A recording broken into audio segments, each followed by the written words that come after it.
বর্তমানে আধুনিক ফ্যাশনের অবিচ্ছেদ্য অংশ জিন্স প্যান্ট। প্রশ্ন হতে পারে, জিন্সের রং কেন নীল হয়? এটি কিন্তু নিছক কাকতালীয় নয়, বরং ঐতিহাসিক, সাংস্কৃতিক এবং মনস্তাত্ত্বিক কারণের সংমিশ্রণের ফলাফল। 19 শতকে ডেনিম ফ্যাব্রিক তার স্থায়িত্ব এবং দৃঢ়তার জন্য ছিল বিখ্যাত। প্রথম ওয়ার্কওয়্যার পোশাক তৈরি করতে ব্যবহৃত হয়েছিল এই কাপড়। ইন্ডিগোভের উদ্ভিদ থেকে প্রাপ্ত নীল রং ছিল সেই সময়ের সবচেয়ে সহজলভ্য এবং টেকসই রঞ্জক। এই ডাইটি অন্যান্য রঙের বিকল্পগুলোর তুলনায় বেশ সুবিধাজনকও ছিল, কারণ এটি মোটা ডেনিম ফেব্রিকের সঙ্গে ভালোভাবে লেগে থাকে, এমনকি অনেকবার ধোয়ার পরেও বিবর্ণ হয় না।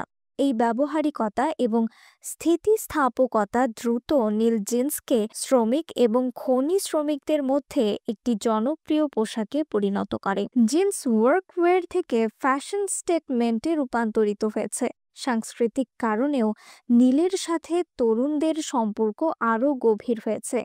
বিংশ শতাব্দীর মাঝামাঝি বিশেষ করে মার্কিন যুক্তরাষ্ট্রে নীল জিন্স বিদ্রোহ এবং যুব প্রতিকূলতার প্রতীক হয়ে ওঠে। রেবেল উইথআউট আ কজ এর মতো চলচ্চিত্র সে সময় ডেনিমের সাথে যুক্ত বিদ্রোহী চিত্রটিকে জনপ্রিয় করে তোলে। এই ধারণাটিকে আরও দৃঢ় করে যে নীল জিন্স তারুণ্যের স্বাধীনতার প্রতিনিধিত্ব করে। এই সাংস্কৃতিক পরিবর্তন জিন্সের রং হিসেবে নীলকে আরও পাকাপোক্ত করে। নীলের একটি অনন্য মনস্তাত্ত্বিক প্রভাব রয়েছে।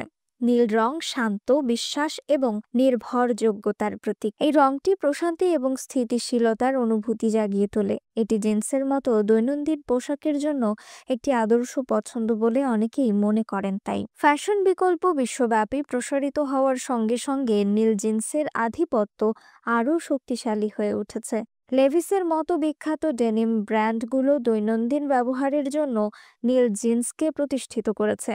এই ব্র্যান্ডিং নীল জিন্স এবং আধুনিকতার মধ্যে একটি শক্তিশালী সংযোগ তৈরি করেছে, যা তাদের বিশ্বায়নের প্রতীক করে তুলেছে। তথ্যসূত্র Times of India. News desk Rifat Ara Islam, Bhorer Akash.